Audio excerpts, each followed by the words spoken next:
let's get started with production chains as a whole.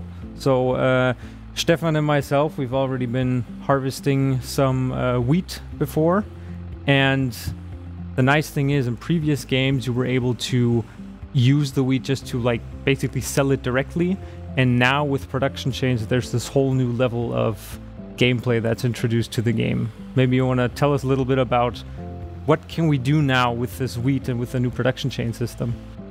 Yeah, here now, for example, we have on our new map, we have a grain mill, and before we would just come here and sell the wheat and we would get money for it directly. Mm-hmm.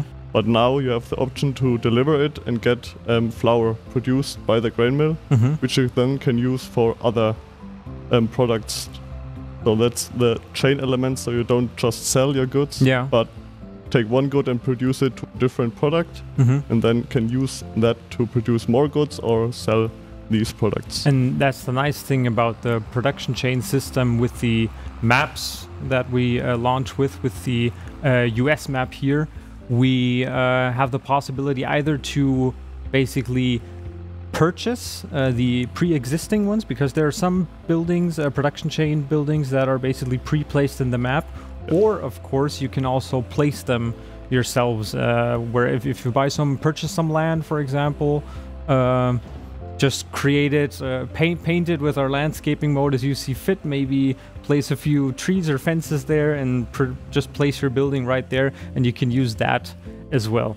So we see Marius is already unloading some of our freshly harvested grain, and the mill is going to run on itself now. And we also have very nicely our audio guys worked on that. They have their own like idle sound and also Correct. like a working sound as well. So as you can see now in the bottom corner, we have delivered our wheat to our grain mill, and it's now currently producing flour from it. And as you can see in a few seconds, we have produced enough flour to get a product from it. So as you can see now, There it is. it produced enough to spawn a pellet, and we can now use this product to bring it, for example, to the bakery, which is a production point as well. Yeah. So either if you only own the grain mill per se, you can then either sell it directly, because there are like a few other not production chains but like selling points on the map. I mean, we have, for example, supermarkets and things like that where you can sell the flour. I believe it's a supermarket and a few other places. You have different options where you can sell your products, and depending on where you get the best price, you have to decide where you want to place it or produce it into other goods. Now this is already very exciting. This is our production chain, basically the management menu of the flour mill you're currently at. So maybe you can show us a little bit of what do all these numbers and icons mean? Yeah, it's still not finalized. We're going to work on it a bit more. But on the left, you have an overview over all your production points. Mm-hmm. And as we can see here, we have our grain mill, which we're currently at. And we have different productions for flour, mainly because we have different grains which can produce flour. Right, and you can turn on and off these productions individually. Mm-hmm. So right now we can turn on the grain again, because as you can see on the right, we have wheat in our storage. Yeah. So these production chain buildings, they have their own like building storage. So if it's not currently being like used, you can also use them to basically store a little bit in there and prepare stuff. So because maybe we'll see it later with the bakery, there are some products that use different kind of ingredients. So you have to bring in one, and then of course it's not used up but stored, and then you can bring in the other missing ingredients as well. In this example, in the grain mill, it's very simple. You only have one input and one output. Mm-hmm. But there are production points which use a lot of different inputs to produce even multiple outputs. Mm-hmm. And do you know what the the one is with the most ingredients? I think it will be the bakery. So we can see it in a second. Mm-hmm. And one thing you can do, if you don't want to transport the pellets for yourself, mm-hmm. you can simply change the output mode for the product you produce. Right now you can see on the right it's set to storing, which means it stores the goods produced inside of the production point, and once fill level is reached, a pallet may be spawned, so you can move it yourself. Okay. But we can also change it to selling. So now everything which will be produced will be directly sold. Okay. So if you're playing and you're like, I don't have time for this right now, I need to, I don't know, harvest another field or whatever, can't take care of the loading, it's going to do it automatically, basically. And another option is to distribute it, and that's especially useful if you've got already multiple production points.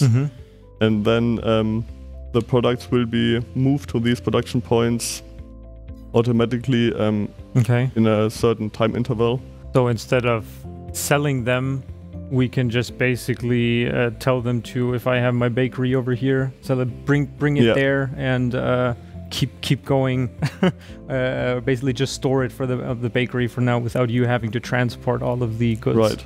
Of course it'll cost a bit, so you have an incentive to actually do it yourself. But if you don't want to, you can say just deliver it and it will be good. All right. And now let's see if we can find our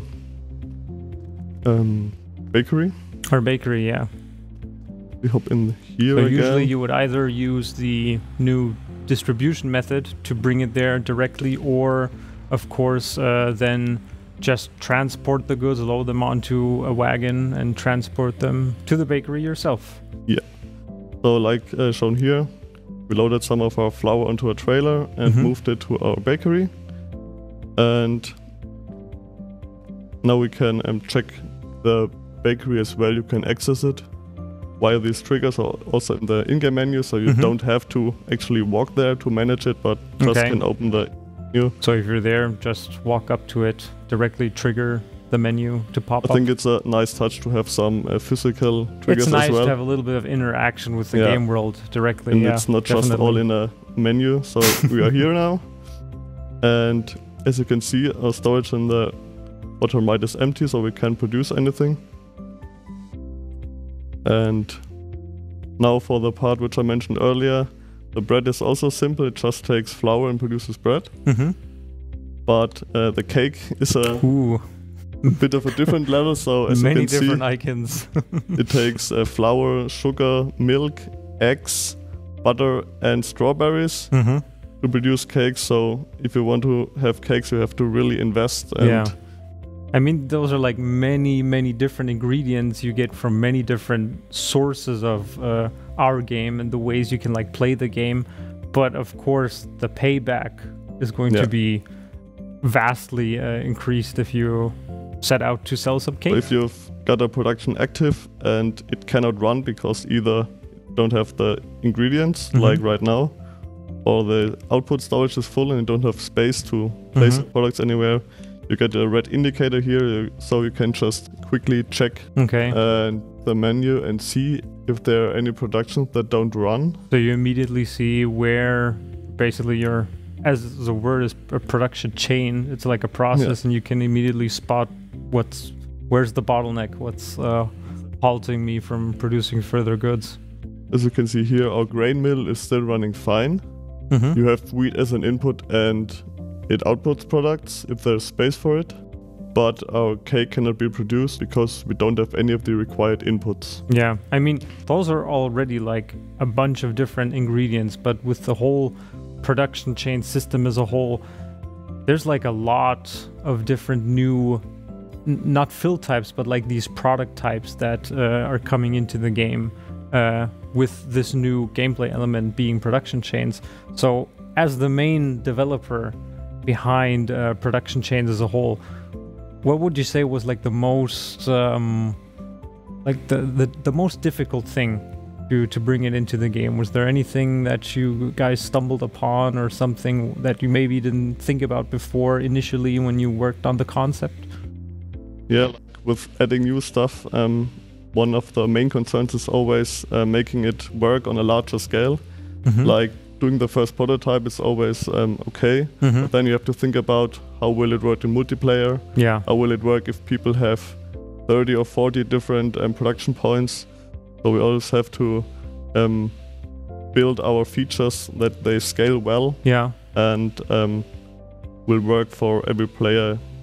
And also something probably a lot of you players are wondering, like, how do the production chains come into play in multiplayer? Because in single player, you load up the map and you have the choice of either like placing them yourself or purchasing like a pre-existing production point, like we've seen with the sugar mill or maybe like the bakery. And how does it work in multiplayer with like different farms and stuff? Yeah, each farm can still have their own production points. Mm-hmm. So there can be different bakeries. Yes. For example. But if you want to deliver to a different farm, you're gonna sell your goods there. Okay. So that's required.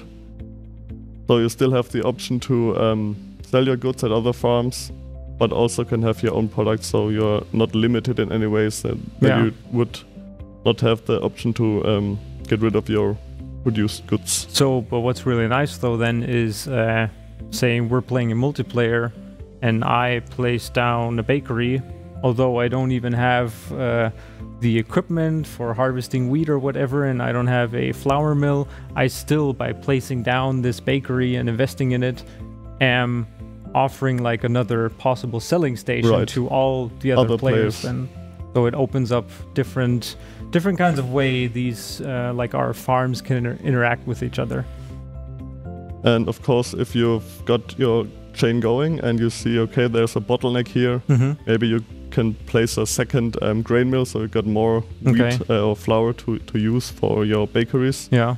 So it's a process of micromanagement. You have to see where do I have to invest more, or where's the problems in my system, where can I improve the overall throughput and gain more revenue. Yeah, I mean, and it's like it's good if it was a good harvest, like a nice harvest. I have lots of wheat, then partly maybe my flour mill can only handle so much, and you can always sell any excess goods you might have either to other players or of course to other locations in the game world.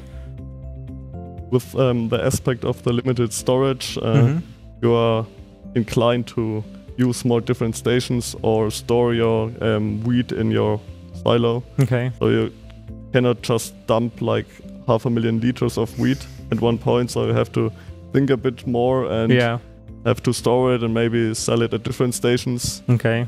And of course it also ties in a little bit with our prices system, like the prices management. If there's one player, for example, that sells a lot of wheat, then that price might go down after a while, and you might sit on it if you don't want to get rid of it immediately, wait for a better price. Then of course you have to think about, where am I going to store stuff or am I going to invest maybe in a like bakery to produce bread and keep that price going and stuff like this. So the micromanagement aspect, I think, is something that's going to be very, very cool for players out there, and just in general, even those that maybe focus more on trying to kind of like automate their farm. People that like to play with the AI helper, for example, they can let the AI worker do his or her job, and then just they themselves focus on walking around, transporting the goods that come out to the different production chains. I think the management part might be something that maybe like was missing a little bit before in previous games, and here this is something that really like undermines this. You have the option to do it, but you're not forced to do it. So with everything, of course, it adds more without forcing players who don't want to use it to spend time with it. Yeah. Is there any kind of like favorite production point you yourself have, or like not a production point, but maybe like a branch, you know, because there's like these different branches. You have like flour, of course, for the bakery and things. I know, for example, we haven't shown it today, but mine personally, for example, would be the greenhouses, because greenhouses themselves are also, they're not like they've been in previous farming simulator games where you just place them and get income, but now you can actually use them and they tie into the production chain system. So is there anything in that regard that you would Yeah, the greenhouses are pretty cool because we have now the plants which differ based on which you actually grow, and some other production points have some cool animations to them, and we try to make them visually appealing as well. So like here the bakery where we added some details in the house and around it, so it looks more authentic. And it kind of fits into like the production chains, all of them, they fit like perfectly into the game world and the design of the maps as a whole. I mean, the nice thing also is the production chains give players a bit of choice, just because for example, this is the actually the European bakery. It has like this European design, but we're playing on the US map. So but we just thought, you know what, this looked nicer, we're just gonna put this here, right, on this little cozy area of the game. And that's like the nice thing, I also think, for players everywhere. You always have the choice to just grow your farm, not only the farm, but now with production chains, grow it even further, just as you see fit, basically. Yeah, for example, if you don't like where the bakery is compared to your grain mill and the distance is too far, you just can say, okay, I'm gonna buy an own bakery and place it nearer to it. So it's easier for me to transport the goods. Or if your big wheat field is far away from the grain mill, just place your own grain mill right next to the wheat field. Optimize. Just see what you need and customize the world in the way you like. Yeah. All right, well, I think that's a nice, very finishing touch. So we're gonna say goodbye to Marius for now. Thank you for being here with us today and giving us a little insight into the new production chains coming to Farming Simulator 22. Anytime.